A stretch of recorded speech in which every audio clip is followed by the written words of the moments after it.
ప్రియమైన వాళ్ళారా, ప్రభువైన యేసుక్రీస్తు నామములో ఈ యొక్క ఉదయకాల సమయాన మీ అందరికీ నా హృదయపూర్వక వందనాలు తెలుపుకుంటున్నాను. ఈ రోజంతా కూడా మీరు చేయబోయే అన్ని విషయాల్లో దేవుని హస్తము మీకు తోడయ్యుండి మీకు చేయాన్ని కలుగు చేయను గాక. ప్రియులారా, మేఘస్తంభం అనేటువంటి అంశం మీద మనము ఈరోజు మూడో కార్యాన్ని మనం ధ్యానించుకోబోతున్నామండి.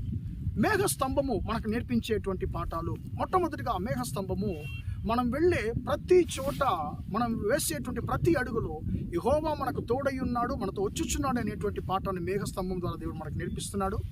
రెండవదిగా ప్రియులారా, మేఘస్తంభము మన జీవితాన్ని మనం సరిచేసుకున్నప్పుడు మన మీద దేవుడు ఆశీర్వాదపు వర్షాన్ని కురిపించగలడు అనేటువంటి దాన్ని మనకు దేవుడు నేర్పిస్తున్నాడు. మూడవదిగా ఈరోజు మేఘస్తంభం మనకు నేర్పించేటువంటి మూడో పాఠాన్ని మనం ధ్యానించుకుందామండి.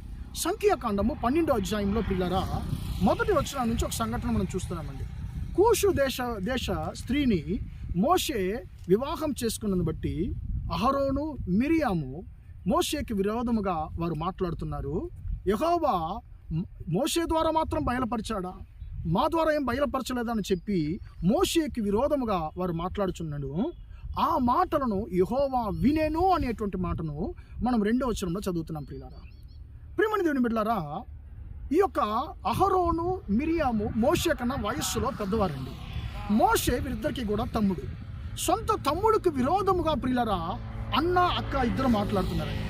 కానీ దానిని మోషే విన్నాడని చెప్పి చెప్పబడలేదు, యెహోవా ఆ మాటలు విన్నాడని చెప్పి చెప్పబడుతుంది. వెంటనే యెహోవా వారికి ప్రత్యక్షమయ్యి, మీరు ముగ్గురు కూడా ప్రత్యక్ష గుడారముకు ద్వారము దగ్గరకు రండి అని చెప్పి యెహోవా వారిని పిలుస్తున్నాడు. ప్రియులరా, అక్కడ అహరోను, మిరియామును యెహోవా గద్దిస్తున్నాడు.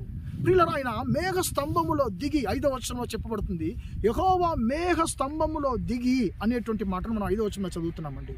ప్రియులరా, అక్కడ వారిద్దరిని గద్దిస్తున్నాడు. గద్దించి ముగించిన తర్వాత దేవుని మహిమ అక్కడి నుంచి వెళ్ళిపోయిన తర్వాత ప్రియులరా, మిరియాము కుష్ఠరోగిగా మారిపోయినట్లుగా మనం చూస్తున్నామండి. ఇప్పుడు అహరోను తన యొక్క సహోదరి మిరియాము కోసము మోషే దగ్గర క్షమాపణ అడుక్కుంటున్నాడు. మోషే మిరియాము కొరకు దేవుని దగ్గర, యెహోవా దగ్గర విజ్ఞాపన చేస్తున్నాడు. యెహోవా వారిద్దరిని గద్దించి మోషే యొక్క విన్నపాన్ని విని మిరియామును స్వస్థపరిచేది మనం చూస్తున్నాం. ప్రియమైన దేవుని బిడ్డలారా, మేఘస్తంభం మనకు నేర్పించేటువంటి మూడో పాఠం ఏంటి? మీకు విరోధముగా, మీకన్నా బలవంతులు మీకు విరోధముగా మాట్లాడినటువంటి ప్రతి ఒక్క మాటను నేను విని ఉన్నాను, నేను నీ కొరకు న్యాయము తీరుస్తానని చెప్పి దేవుడు నీతో మాట్లాడుతున్నాడు.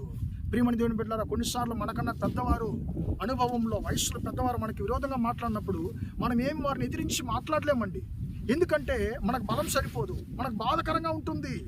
చాలాసార్లు మనం ఓరుకుంటామండి. అలాంటి పరిస్థితుల్లో మీరు ఉన్నట్లయితే దేవుడు మీతో మాట్లాడుతున్నాడు.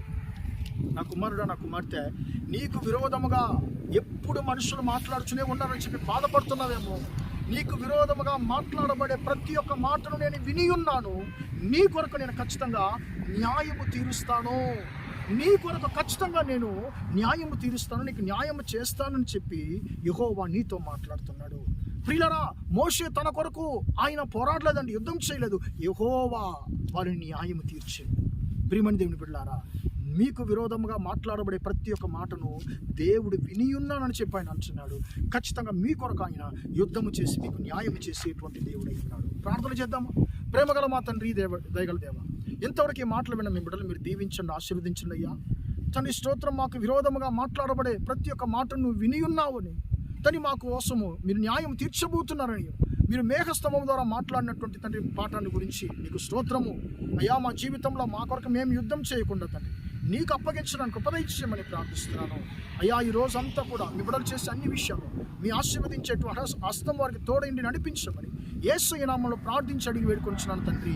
ఆమేన్, ఆమేన్. ప్రియమైన వాళ్ళారా, దేవుడు మిమ్మల్ని దీవించి ఆశీర్వదించును గాక. Praise the Lord, praise the lord.